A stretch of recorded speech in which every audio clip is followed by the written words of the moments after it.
Électrochoc, le podcast des électrons libres.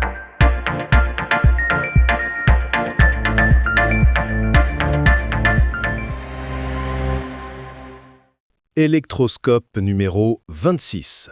Robot français, lidar couleur et batterie quantique. Aujourd'hui, nous allons plonger au cœur d'innovations qui repoussent les limites de ce que l'on croyait possible.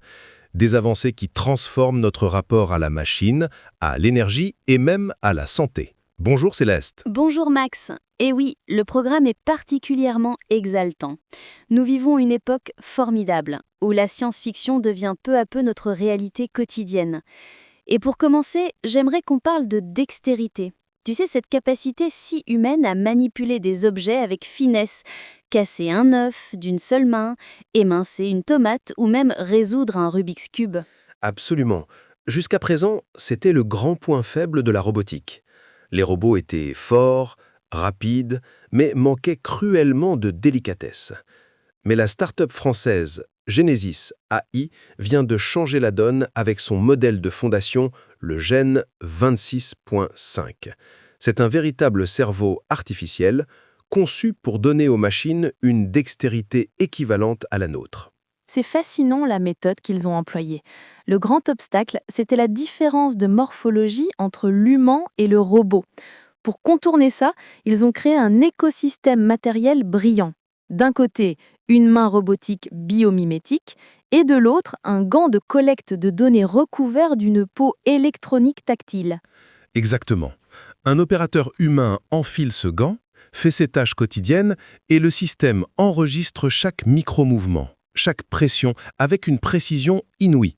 Ces données sont ensuite transférées à la machine.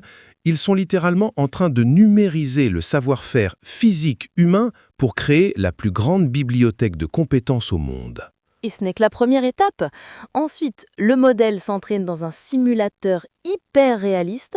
Il répète les gestes virtuellement à une vitesse folle avant de les appliquer dans le monde réel. Le résultat est d'une fluidité déconcertante. D'ailleurs, le marché y croit faire comme faire, puisqu'ils ont levé 105 millions de dollars avec le soutien de grands noms de la tech, comme Xavier Niel. L'industrie va être bouleversée. Une révolution dans la robotique, c'est certain. Mais pour faire tourner toutes ces machines, il nous faut de l'énergie. Et là aussi, nous avons une percée monumentale. Imagine pouvoir recharger ton smartphone, ton ordinateur ou ta voiture électrique en une fraction de seconde. Le rêve absolu, et ce rêve prend forme en Australie. L'Agence scientifique nationale australienne, en collaboration avec l'Université de Melbourne, a réussi la première preuve de concept d'une batterie quantique. C'est une approche totalement différente de nos batteries chimiques actuelles qui prennent un temps fou à se recharger. Oui, ici on entre dans le domaine de la mécanique quantique. Le secret, c'est un phénomène appelé la superabsorption. Au lieu de charger progressivement, le système absorbe l'énergie lumineuse en un seul événement. C'est instantané. Et le plus fou, c'est cette caractéristique totalement contre-intuitive, propre au monde quantique. Plus la batterie est grande, plus son temps de charge est court. C'est exactement l'inverse de ce qu'on connaît aujourd'hui. Ils ont testé ça à température ambiante avec des lasers ultra rapides, ce qui prouve que la technologie est viable à grande échelle. Bien sûr, il reste des défis. Le prochain grand chantier pour ces chercheurs, c'est de prolonger la durée de conservation de cette énergie, car pour l'instant, elle se dissipe trop vite pour un usage commercial. Mais la base est là, et la révolution de l'énergie quantique est officiellement en marche. C'est très prometteur. Et en parlant de promesses qui changent la vie, j'aimerais qu'on aborde une nouvelle extraordinaire dans le domaine de la santé mondiale. L'Organisation mondiale de la santé vient d'approuver un médicament qui va sauver des centaines de milliers de nouveau-nés face au paludisme. C'est une avancée vitale. Pendant très longtemps, on a cru à tort que les bébés étaient naturellement protégés par l'immunité de leur mère. Mais la réalité sur le terrain, notamment dans certaines régions d'Afrique, c'est que près de 18% des bébés de moins de 6 mois sont infectés. Et jusqu'à présent, les médecins devaient bricoler. Ils fractionnaient des comprimés adultes, ce qui entraînait des risques énormes d'erreurs de dosage ou d'effets secondaires toxiques. Mais le groupe Novartis et l'organisation Medicines for Malaria Venture ont développé le Coartem Baby. Un simple comprimé au goût de cerise. Il se dissout directement dans le lait maternel et il est adapté aux bébés pesant à peine 2 kg. C'est sûr, facile à administrer, et le fabricant s'est engagé à le distribuer sur une base non lucrative. Quand on sait que le paludisme fait des ravages chez les très jeunes enfants, ce traitement, couplé au nouveau vaccin, nous permet enfin de tourner une page sombre de notre histoire médicale. Une magnifique victoire pour la science et l'humanité. Et la technologie continue de nous donner de nouveaux sens, ou plutôt de les donner à nos machines. Max, tu as suivi cette annonce sur les capteurs LIDAR. Oh que oui. Le LIDAR, c'est cet outil de télédétection qui utilise des impulsions lumineuses pour cartographier l'environnement en 3D. C'est le composant clé des véhicules autonomes. Mais jusqu'ici, ces capteurs étaient aveugles aux couleurs.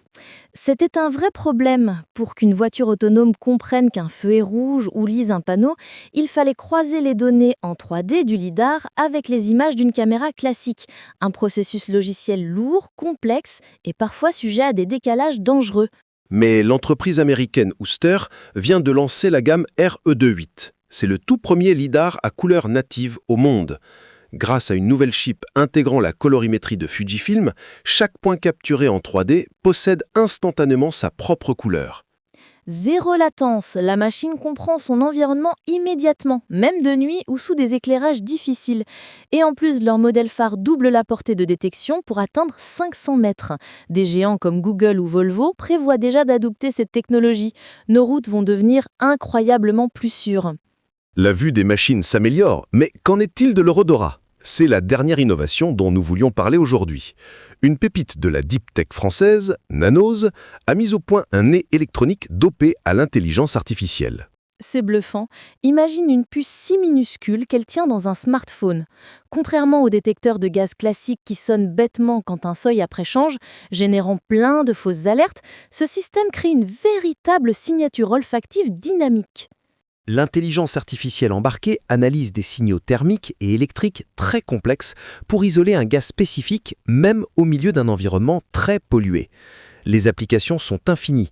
Dans l'automobile par exemple, ce capteur peut renifler les tout premiers gaz émis par une batterie électrique et anticiper un départ d'incendie bien avant qu'il ne se produise. Et dans la santé, c'est encore plus fou.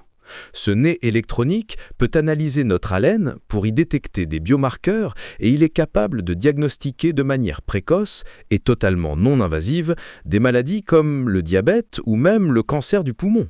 Transformer un simple composant électronique en plateforme d'analyse intelligente capable de sentir la maladie, c'est la preuve que l'innovation technologique, quand elle est bien dirigée, a un potentiel immense pour améliorer et protéger nos vies.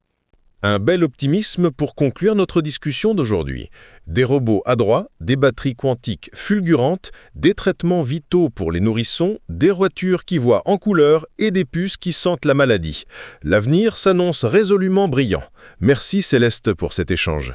Merci Max, c'était un plaisir de décortiquer toutes ces merveilles avec toi. À très bientôt pour de nouvelles découvertes. Soutenez les électrons libres.